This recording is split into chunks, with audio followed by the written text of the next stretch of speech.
Welcome to SoMo Garage, bringing you the latest racing news, sim racing talk, driver chat, and highlights from the SoMo Racing Leagues with SoMo Racing League drivers. Sunday nights at 9 p.m.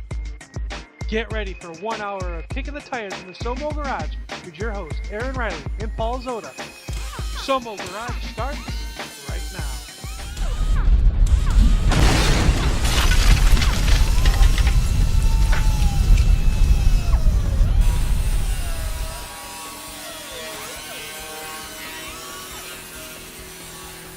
Good evening and welcome to SoMo Garage. I'm Aaron Reilly, along with Joe Mitchell and Paul Zotta. How you guys doing tonight? Getting over a cold, trying to survive at the moment. How you guys doing? Doing pretty good. Just surviving the weekend, man. Been hot down here. A lot of need to get a bunch of stuff done outside, man. But it's just tough to be out there in that freaking heat and humidity. Yeah, man, you got a summer cold. That's pretty rough. Those are the worst. Yeah, my son got sick first, then gave it to my wife, then I got sick. I ended up with bronchitis and a sinus infection, so I got lucky. Yeah, that sucks, man. Well, I hope you start feeling better. Yeah, my kids went back to school this last week. Was their first full week. And I'm waiting for the first cold to come home. It won't take long, man. It seems like once they go back to school, that's when it all breaks loose. I know, man. I'm definitely not looking forward to it, but so far we've been lucky. I'm glad they like going, but man, it's a big transition. They turned into night owls lately, so trying to get these guys back on track is tough. So, racing this week, how did it go for you guys? I think from my perspective, it went pretty good. I want to apologize, I guess, publicly to everyone. I kind of had a hand in the first big wreck. Never really intended on any of that happening. From the very slight contact I made with Adam, I guess it triggered a huge accident behind us, but I ended up finishing second. I ran pretty good, but I don't know, just trying to be consistent here towards the end of the year. I think that's what's gonna get me through the chase rounds. Yeah, and that was a cup race, right? Yes, sir. Okay. Yeah, well, I only did the Thursday night race. I broadcasted Tuesday and Wednesday, and I thought both races, the Tuesday night truck series was a pretty decent race, and then Wednesday night, man, at Rockingham, I think what they do 135 laps. I think there was only one caution, and that was some real good racing.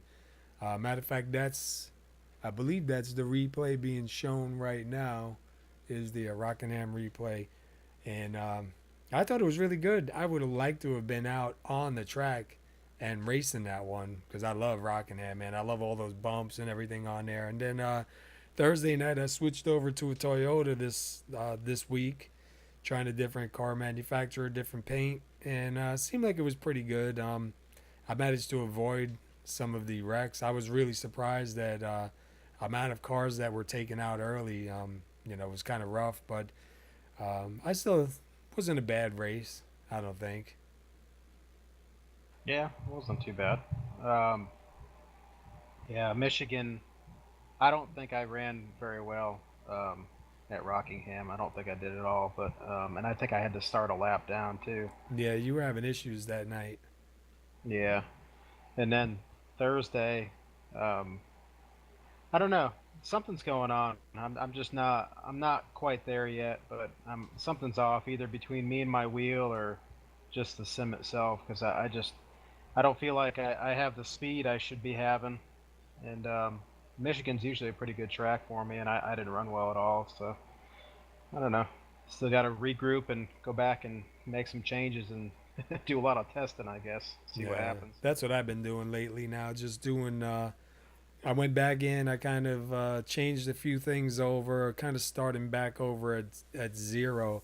I had a great race at Pocono, and then from there, it wasn't really too good. I definitely learned a few things and moving forward, but I don't know. I think it's time to regroup, reset, and come back in fresh. You know what I mean? So we'll see what happens with the rest of the season. But I guess it goes that way. You know, last season wasn't bad. This season I'm kind of suffering a little bit. So who knows? Maybe next season might be on fire. Do you, do you think that you're suffering just because you haven't, you're only racing basically one night a week now? I think that's part of it, but I don't think that's all of it. Because I do get to practice a little bit during the week, and I try to put as much time in as I can. Um, I don't know what it is really, like I was telling you guys one night while I was kind of testing, I did some stuff with my field of view because I really didn't like it. And I'm just one of those kind of guys, man, that if it's not right, it bothers me, and I'm trying to get my field of view to where it's a realistic type of view, as if I'm sitting in the car.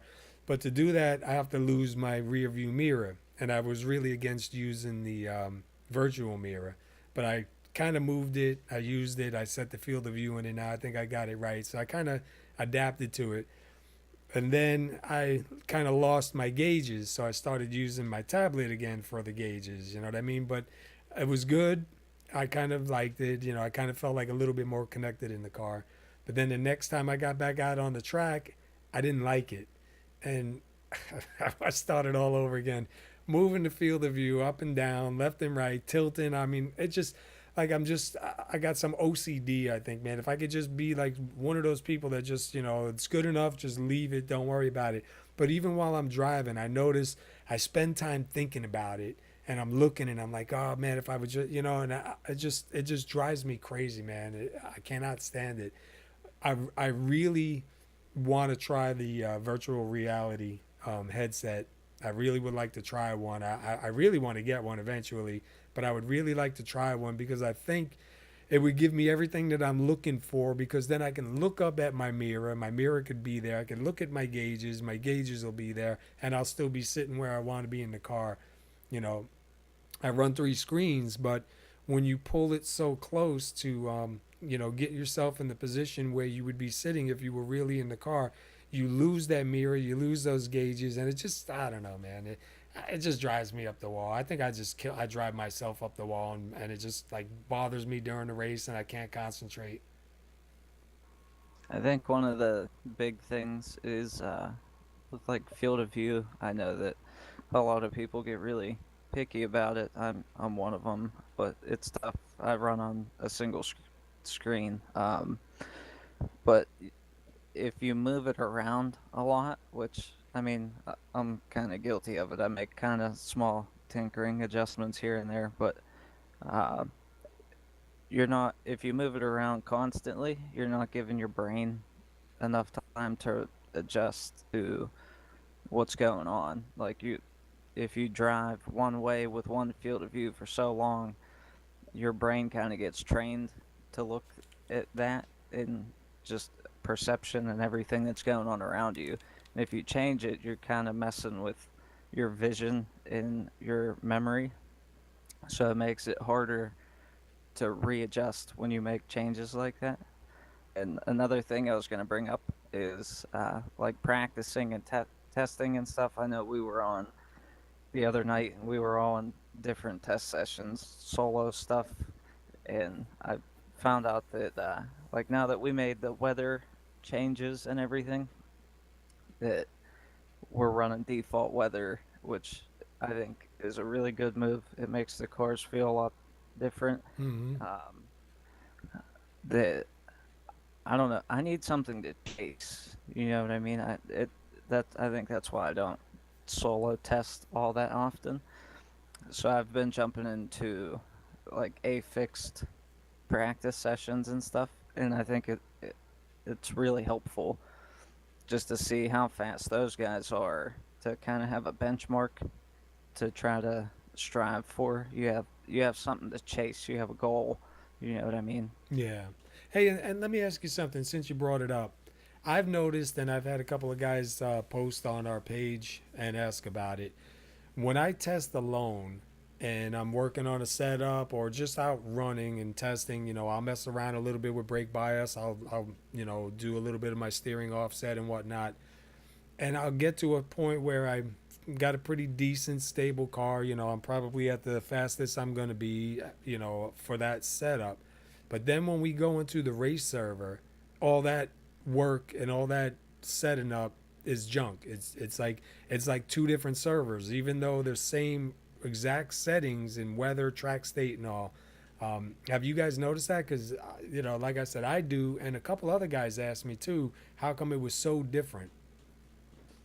It is different. Like when you go into a solo test session, it's almost like when you go in to watch a race through um, like hosted, official, whatever. If you go in and watch, you have the option to drive your car as a ghost car, basically, Right. against the field. Um, it's not the same for whatever reason. I don't like it's the same physics and everything and the same dynamics, but there's something different about it that it is not the same as actually being in the server. So I think the only actual way to like get a true feel for what the race would be like to set is to set up one as a hosted race, basically, or Yeah. practice Yep. to get the true feel for what it's going to be, because there's something off with solo testing and ghost cars and stuff. I always feel like solo testing, the car always seems to have a tremendous more amount of grip than when you're in, an actual race server. Yeah. Yeah, I get the same thing because I've turned way faster laps solo stuff than I have with being in a server or practicing before a race. I mean, I could be almost a half a second faster testing by myself, so there's something way off.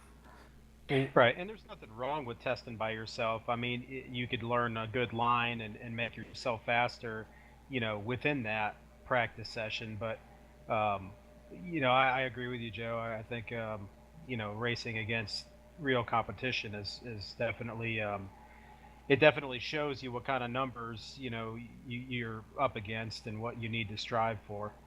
Yeah, because we tried putting up a couple of test servers on Saturday nights to try to get guys out and run laps, and it's tough, because you get a few guys out, but you don't really get a whole lot. And I think changing the weather now to the default weather that iRace uses, for one, I noticed myself was a couple of times we had to make setups because when we had the last update, there wasn't a lot of setups ready, and there wasn't a lot of setups that passed for fixed setups. So we had to go in and scramble and put a few together. And I noticed a couple of times when I tested, it didn't feel right. And I went back and I changed mine to default weather because I said that's basically what they're building these setups on.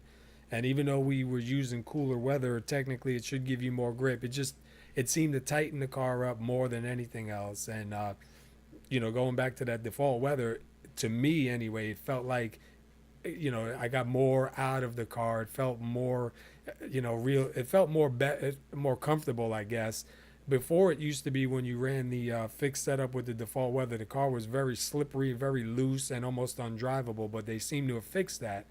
And what I like was what Joe said was, now you can go into an A open set or even an A fixed set and run with other people and practice with other people because the weather is going to pretty much be the same or close to it.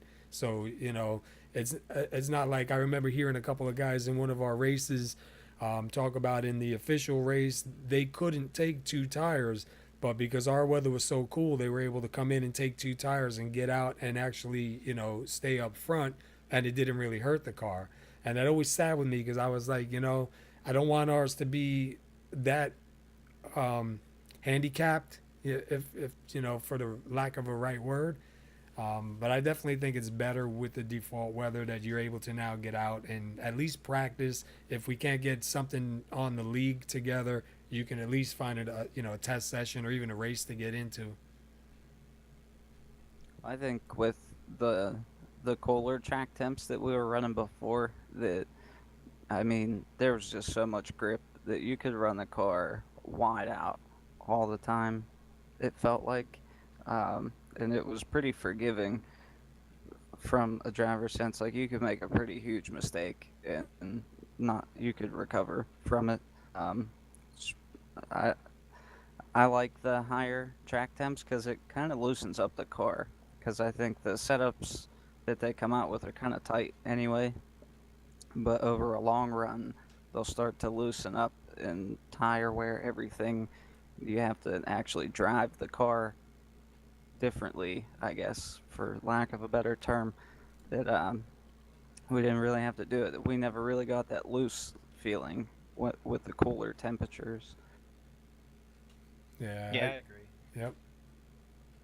I think that the default weather should pretty much match the default setup. In other words, they should build the setup around the default weather. Which I think what it feels like is maybe now they're doing that because, like Paul was saying earlier, um, you used to throw default weather on a default setup and it was almost undrivable. Yeah. So It was they, crazy. yeah, they definitely come a long way as far as the setups and getting things better. Very, recently actually, because it wasn't too long ago that they were way out of whack. So I'm glad to see that's progressing. And one of the things that I like about it too, because I have an ulterior motive here, in doing this, because I'm kind of looking ahead. Since they've unveiled this transitional racing that they've been, having development, I'm hoping it's going to come out, sometime soon. Even if it's towards the end of the year or whatever, you know what I mean. But I'm looking forward to using it, and I'm guessing just by the way it looks, you're probably going to want to be at default weather for it to work and feel right. You know what I mean? Yeah, I think it'll be pretty fun. I'm kind of looking forward to that day when it gets here, just to see. I think it's going to impact the races hugely in the sense that you know, you're going to have some guys who are just wicked fast in the beginning of the race, but through the transitional periods of the daytime and everything, and track temps start to come down, that you're going to see a lot of people come and go. And I think that it would be pretty awesome. And I agree with you that it's probably going to be set up for default weather being the best Yeah. for that situation. The one thing I would like to see, and I know like I've mentioned it before and I've posted it before, even in the forums and iRacing, and I kind of got chewed out by a couple of people about it. They said, well, if that's the case, why don't you just go to open setups? And I'm like, but you don't understand. We don't want to do open setups. We have a lot of guys in the league that don't have time to do setups, first of all. And then second of all, there's a lot of us that don't understand the setups and don't have the time to learn them, and then, try and get a setup together. And, you don't want to put a setup together, get out on the track, find out it's junk and quit, you know what I mean? Because you're not going to stay with that league. So we want to stay fixed setups. Now, they did open up that we can do brake bias. I wish they would open up that we can do at least a live track bar adjustment on the car while you're out there, especially because we have track temperature changes, and now eventually, going to be introducing the night to day transitions, in an open race. For those of you that don't know what an open race is, it means you have full controls over the car adjustments from, tire pressure to everything else. In a fixed setup, you're limited. Right now, I think just the steering ratio and brake bias is all you got. But if they would open up track bar adjusting live, you'll be able to at least kind of keep up with the track a little bit, or adjust yourself in or out. And that's something I would really like to see come to iRacing along with this transitional racing. I don't know now if they have any plans on doing that, because like I said, some people just commented back on my post and was like, well, that's just retarded. Why don't you just run an open race instead of running fixed setups? But, look at it from our point of view. We want to keep the fixed setups because that's what most of the guys want to run here, is a fixed setup, because, we work. We don't have time for doing, hours and hours on setups. But now the track changes, you want to be able to change that setup with the track, and brake bias does help. But imagine how much better it would be if you could, do a live track bar adjustment while you're going around, and get that car to turn better, or if it's too loose, tighten it up a bit. Yeah, I mean, first of all, adjusting a track bar or adjusting brake bias is day and night difference between building a setup. And I agree with you completely, Paul. I don't think that half of the guys, probably three-quarters of the guys that race with us, have time to build a setup or put in the man hours to build the setup during the week. A lot of these guys, they work full-time jobs. They come home, they get on, they have their normal lives. They get on iRacing late at night and race. Mm-hmm. They don't have time for all that. So, I think a fixed setup is definitely the way to go. If people are interested in racing open setups, there's places for that. Right. So, this just isn't one of them. So, and it's been good racing, and it's been competitive racing, and I don't see anything wrong with it. No, just like I said, it would just be nice to get that track bar in there.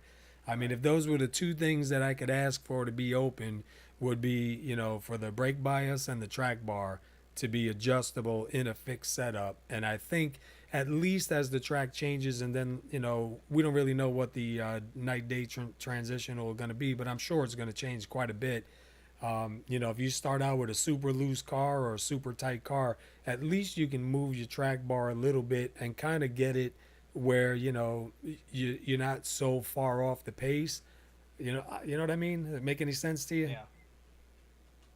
And I think too, one of the big complaints that ended up leading to the brake bias thing, that I think a lot of people complained about that, because that's an in-car adjustment, and a track bar adjustment is an in-car adjustment in the Cup Series.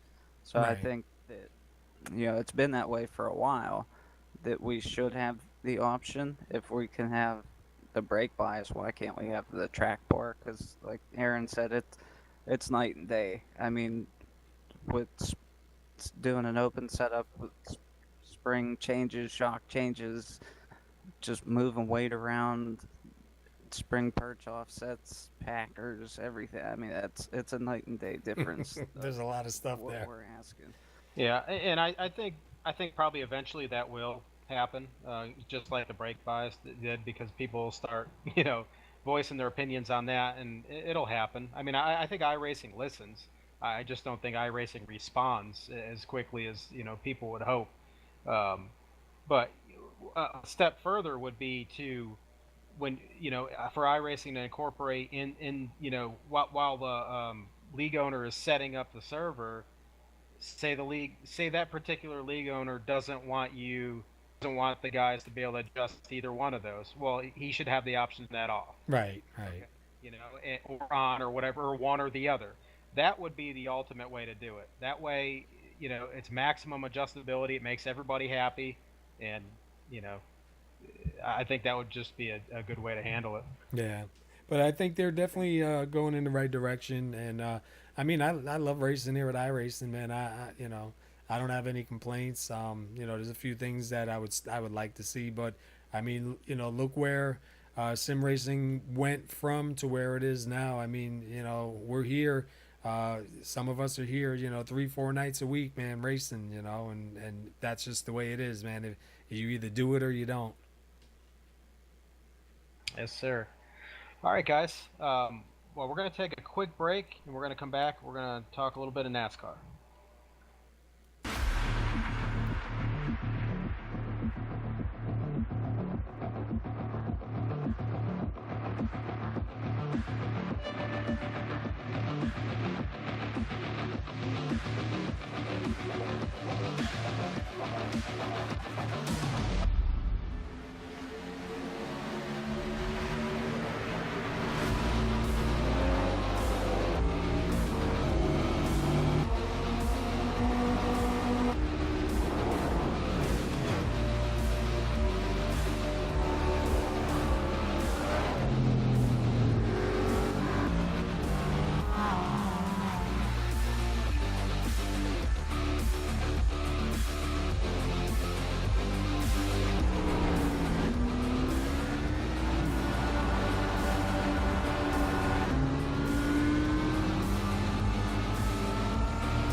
All right, welcome back to SoMo Garage. So, guys, they finally announced that Chevrolet will be unveiling the new Camaro ZL1 for 2018. Really, really good looking car. I think it's definitely a step in the right direction for Chevy, and good chance it could close up the competition. I know there's been a pretty good gap this year. It seems like Toyota's been leading the competition this year. What are your thoughts on it, guys? I mean, I think it's a heck of a good-looking car. I think that's probably the best looking cup car I've seen in a long, long time. For all the Chevy runners' sake and all the teams, I hope that it does kind of close up the competition gap. It seems like once Toyota changed their nose design, that it just kind of changed some of the handling properties of the car. And I don't really think that Chevy or Ford have really done anything different in the last several years. I'm kind of hoping that it would force Ford's hand to unveil a new car too, just so we can get some more product identity out there.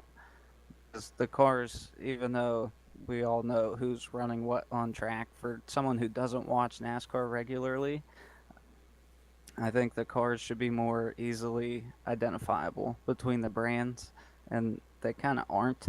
So it's kind of cool to see it coming to that point with, Toyota changed their nose design, and now the new Chevy, um, and obviously Ford with their ugly bubble front end. Hey, wait a second now. I like the way the Fords look. I do think they they need something now. I mean, to keep up with Chevy and Toyota. But one of the reasons why I stuck with the Ford was because I really like the way the front end looked. But I think that Camaro that they pulled out for 2018, man, that is definitely a really good looking car, and it resembles what's out on production. You know what I mean? Like the Camaros that are out there. And that's the one thing I missed about NASCAR was, growing up, when you saw a Chevy Monte Carlo, you could go to the dealer and buy a Chevy Monte Carlo. You know what I mean? And they kind of resembled each other to a point. Same thing when we had the what was it, the Buick Regal Grand Nationals, the Grand National style. Remember back in the 80s when NASCAR ran those kind of cars on the track, and you could look at that car, you could look at the Buick, you could look at Chevy, and you could see it, and then you could go see it out on the street. So I like the fact that they're starting to bring back.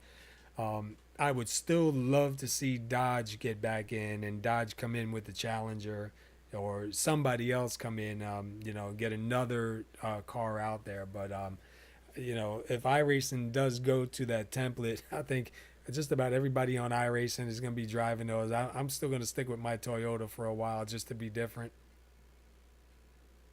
Yeah, I think I didn't get a chance to email you guys to send you this, but I watched, I think it was last night, there's some interviews with Dale Jr. and Brad Keselowski, and one of the questions that came up was Dodge getting back into NASCAR possibly. And I agree with what they said. Basically, was the more brands you have in NASCAR, the better it is for everybody. That it creates more funding for the teams, more fan attraction, because not everybody on the planet likes Chevy, Toyota, and Ford.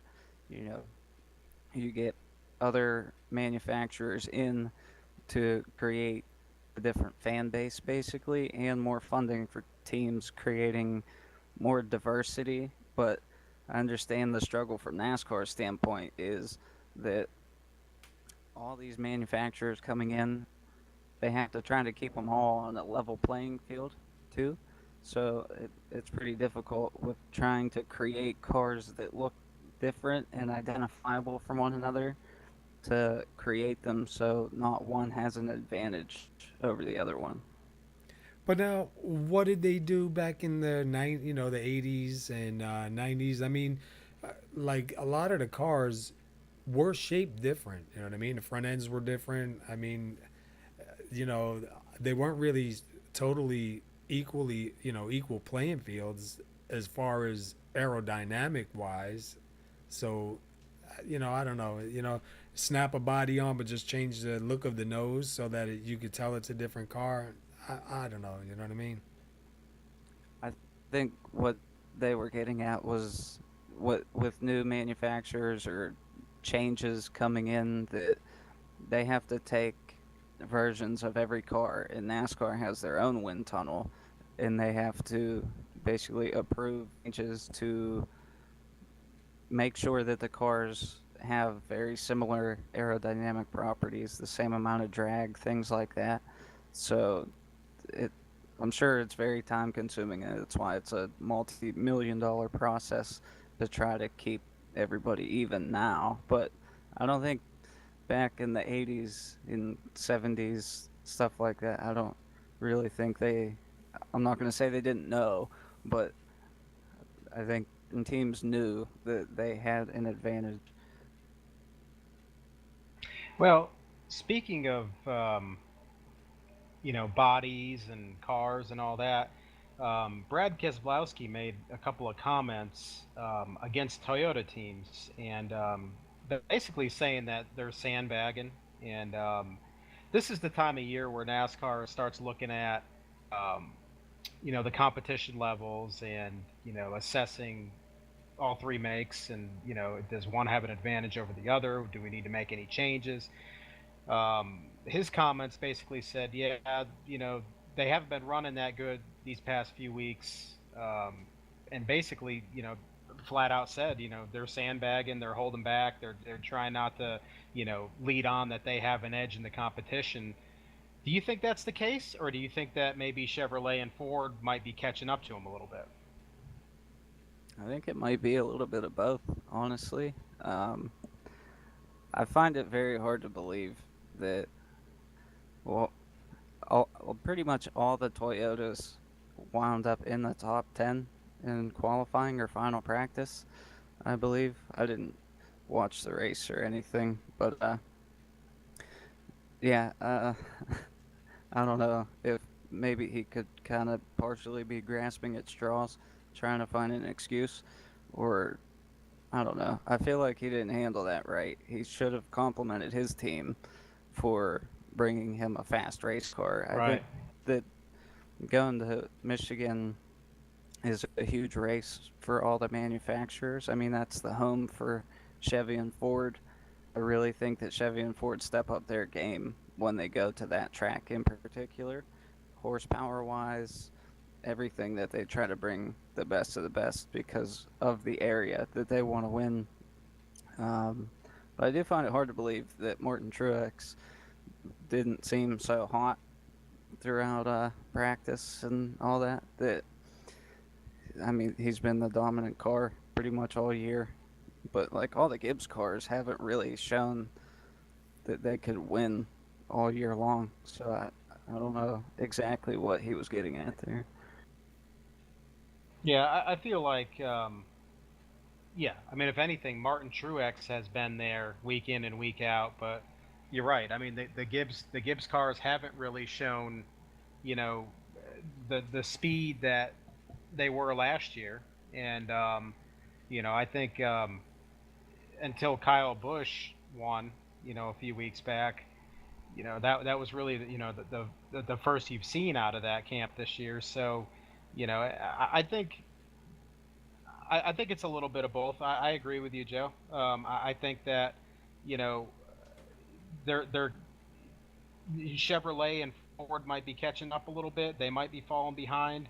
Truex might be having a little bit of an off, couple of weeks or whatever. Who knows? But um, you know, or it could be a little bit of both. Toyota's smart, and they're going to do what they have to do to, have an edge on the competition. So I mean, I'm not going to deny that that may be not be the case. I mean, because nobody really knows. It's all speculation, but who knows? I mean, maybe they are sandbagging a little bit or detuning the cars. I mean, I don't know if I would have said it like Brad Keselowski said it, but it is what it is, I guess. Well, I heard a interview a couple days ago with the president of TRD, And the one thing I'll give them is they were talking about, when they first came into the series and, how they were behind and new to it and learning. And I think what they did was, I really believe they focused a lot of research and development on, getting to be super competitive, and have the engines that are there, get themselves into a position for wins. And he was talking about, comparing 2015 to 2017, and they talked about Truex, about him being dominant. Obviously, Kyle Busch, he's always usually pretty good in there. He hasn't had the best finishes, but usually a front runner. And he was saying a lot of what they do is back in the research and development center. And I just think, being new still to NASCAR, they want to be in the spot. They want to be the top, and I think they've sunk a lot of money and research into getting there. And I definitely think it shows this year. And I think what it's going to do is going to bring Chevy and Ford. They're going to have to step up and start finding more ways to get more speed out of the cars, I guess. I mean, I'm gonna go out on a limb here and say that Brad Keselowski doesn't know a whole lot about engine management programming. Um, I know that you guys know some stuff about cars. When you program a computer for fuel injection cars, even if you wipe some information, it's still there. So you could have multiple tunes in an ECU to select from, and NASCAR is very smart. I think that they would have figured that out by now if that's what he was hinting at, that they have more power, um, which is kind of what it sounded like to me. So I don't think that he has all his facts in order. That's a nice way to say it. Yeah, I mean, I agree. I mean, it's a lot harder to hide things in this day and age, especially with computers. Back in the day when you had a carburetor and you didn't have a brain on board, there was a lot more mechanical type, surveying that they would have to do to find certain things. And now it's plug up to a connector, and you could read a lot of things that you would never know. Now, you can were download there. everything and So scrutinize yeah, it. yeah. So I mean, there's yeah, I have to agree that they're definitely, probably, most likely not doing that unless they're really, really smart and they're finding a way around it. But I don't know. That was a little off base, a lot off base probably for him to say. But that's Brad Keselowski sometimes does those things. But it keeps it interesting, between Yeah. him and Kyle Busch. When Kyle Busch has his 2 cents out, it just shows you what guys are thinking. And, take it back to the league. When you have fast guys at the league, you usually have a couple of guys that say they're cheating. They can't be that fast. Sometimes they just are. I mean, look at NASCAR. Why do you have some guys that are usually dominant up in the front, and you have guys that are mid-pack runners? You know what I mean? I think that's just the roll of the dice, man. Hey, Kyle Busch doesn't put 2 cents down. He puts dollar bills down when he talks. I mean, I think it's good though. I mean, I think it's good to stir the pot. Whether it's NASCAR or it's us in the league, I think it's good. I think it's healthy for competition. It makes everyone want to step their game up that much more just to prove everybody else wrong. Yep.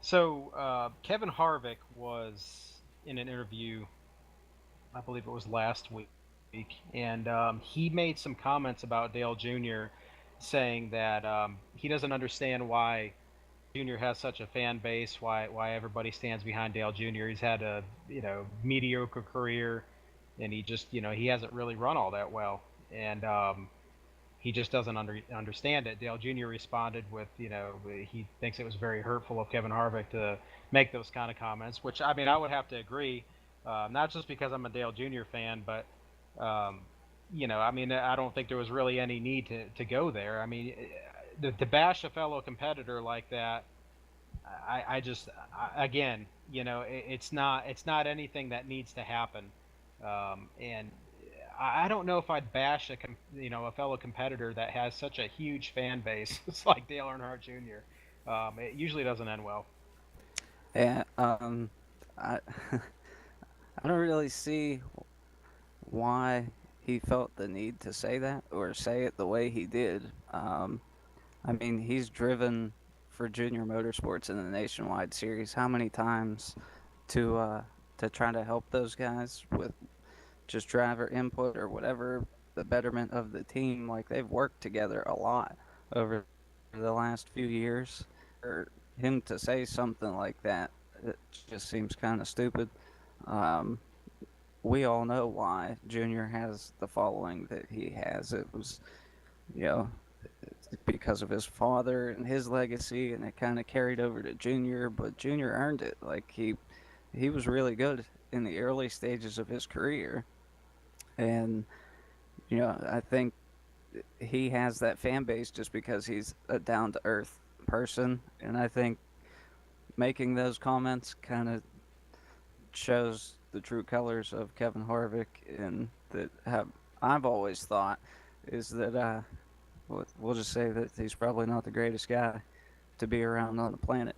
Well, let Um, me let me ask you this: do you think Dale Jr.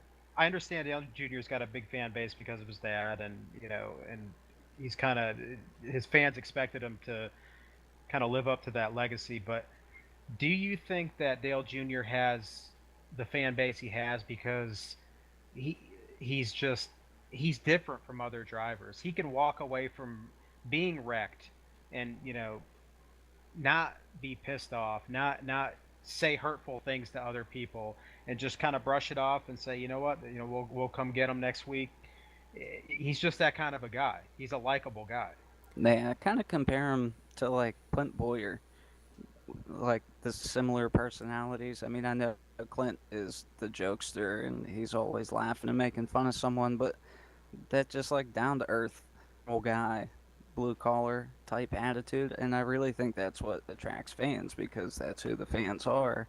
Is the vast majority of them are the hardworking blue collar type people, and they relate very well to them. And I think that has a lot to do with it, not because of his name or who his dad was or anything like that. They always react the same, no matter the circumstances. So now I agree and disagree. I think what started Junior with the fan base is obviously his dad. His dad was a great driver. He was one of those kind of guys you either liked him or you hated him. It seemed like back in the day when he was around, people were his fan or they couldn't stand the guy.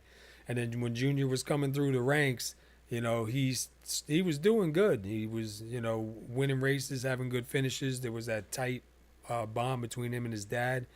When his dad died at Daytona, a lot of those people that lost their driver jumped on to support the son.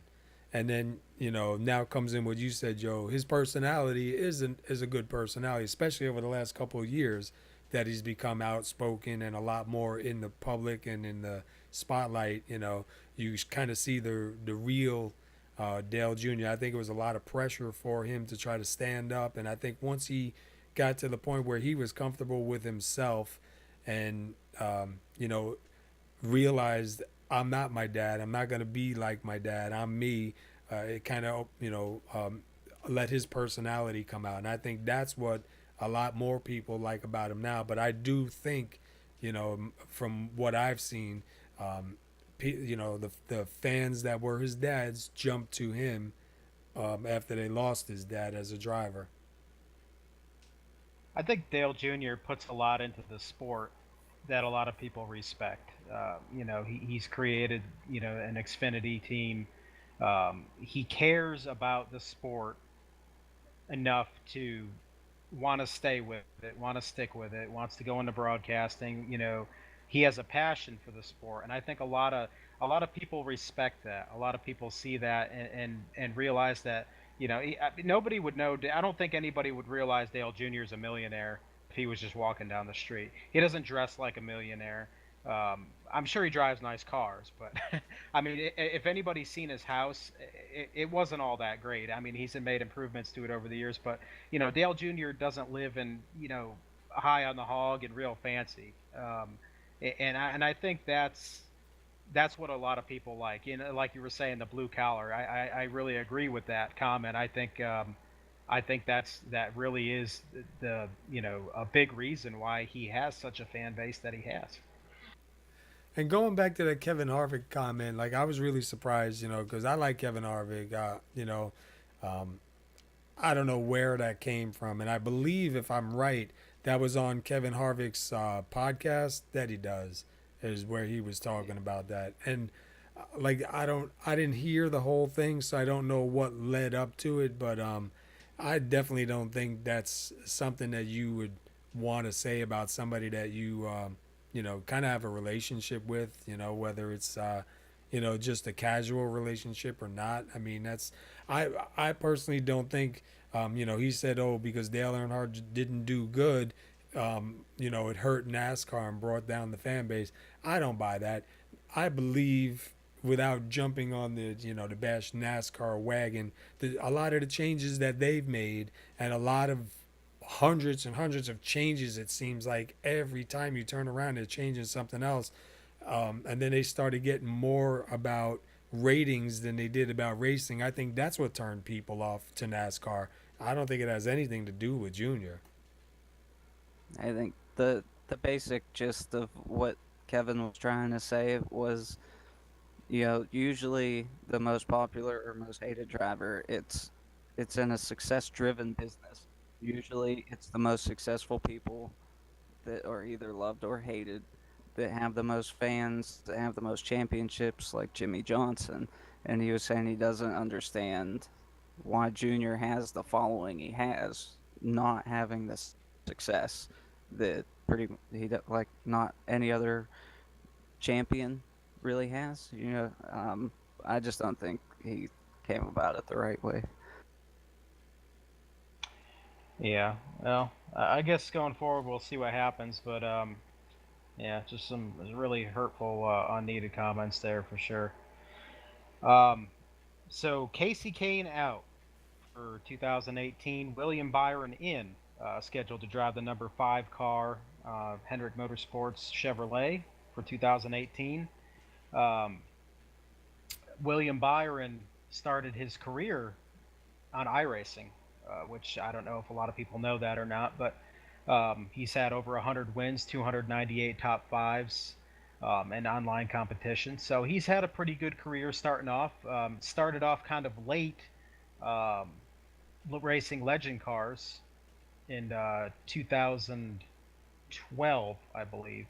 So kind of a late start. Usually you start driving legend cars a little earlier than that. But anyways, he worked his way up K&N Pro E Series, then up to the Camping World Truck Series. Drove for Kyle Busch. Um, then in the Xfinity Series, he's with Junior Motorsports. So I have to believe that probably Junior Motorsports is definitely what you know prompted the ride into Hendrick Motorsports. I mean, seeing that they're basically the same entity. So pretty cool to see that. I think that's going to be good for Hendrick. I don't think Casey Kane's the right fit for that car. I think they need new blood in there. What are your thoughts, guys? I agree. I think that, well, first, I think that the major determining factor of Casey not being in that car, Rick Hendrick said it was financial issues, which would mean sponsorships. There wasn't enough sponsorship money basically to put him in the car, and there were sponsors willing to back William Byron for the season.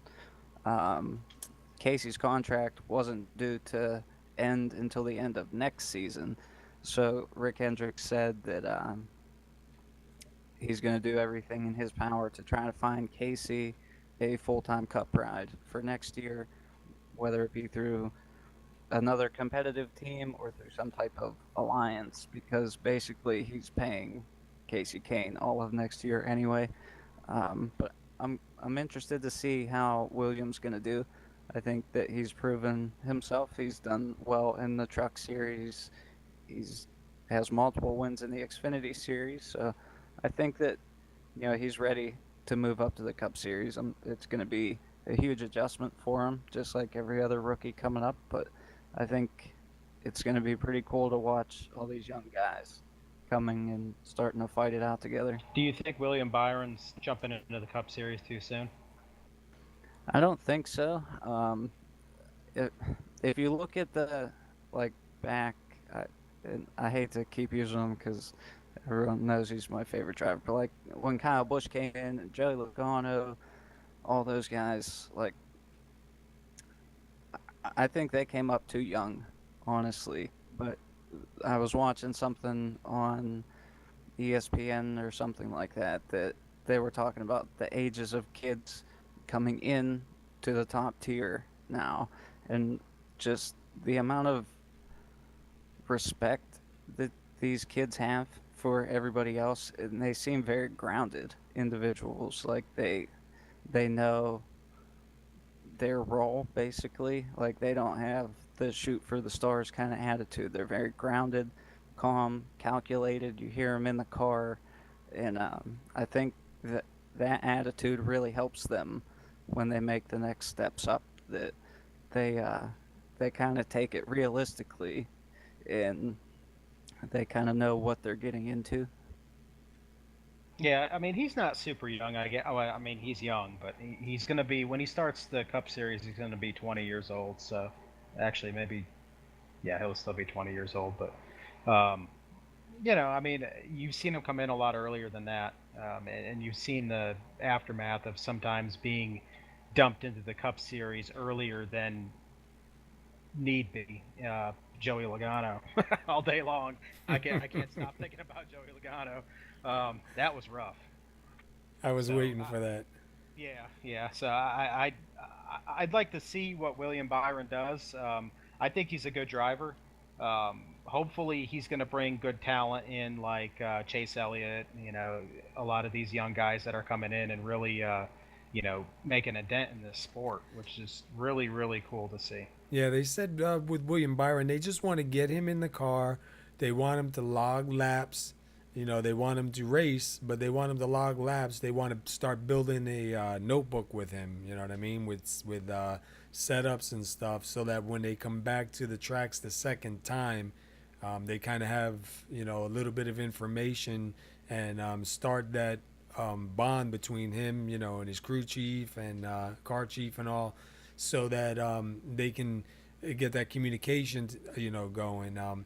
But I heard an interview with him that he's just gonna come out. He's obviously gonna try and run competitive, but the biggest thing they're concerned with is finishing and making that notebook so that when they do get to all those double tracks, they have something, some kind of an arsenal to go by and start building from. So I think it's going to be really good, man. I think between him, if you saw the race today too, the 77, he was on fire today too. All these young guys are just, what was it? The 24 Chase Elliott, he finished second today, didn't he? I mean, it's just crazy, dude.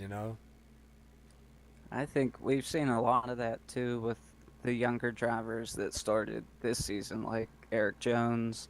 I know Chase Elliott, this is his second year, but Daniel Suarez, they seem to kind of struggle in the early part of the year, but as they built that notebook and ran races and ran laps, they're kind of starting to show their hands here later in the year, and I think that's the plan for William, and hopefully it works out just as well for him as it has for those other guys. I'll tell you what, man. Poor Suarez today, man. I don't know if you guys saw, but Casey Kane was making a pass on the inside around Suarez, And now, when they interviewed Casey Kane, of course, he didn't really know what happened. But I mean, just by looking at it, it looked like Casey Kane thought he was clear from him and cut up in front, clipped the left front nose on Suarez's car, put Casey hard into the wall, and then Suarez right hard into him, man. Real hard hit. I think they said they were going over 200 miles an hour when they hit. But, I don't know, man. That's just like when I saw that, it just said to me, that's why they want Casey out of that car. I mean, I'm gonna go out real quick because I know we're running out of time, but that's some karma because he hooked Danica Patrick and plowed her into the wall on the front stretch not too long ago at a big track. So I think he kind of got one in return there. Yeah.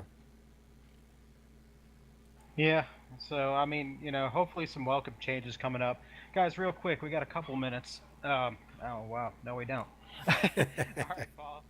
You want to go over what we're doing with SoMo coming up this week? Yeah, SoMo Racing League this week, Tuesday, Wednesday, and Thursday is all Bristol night races.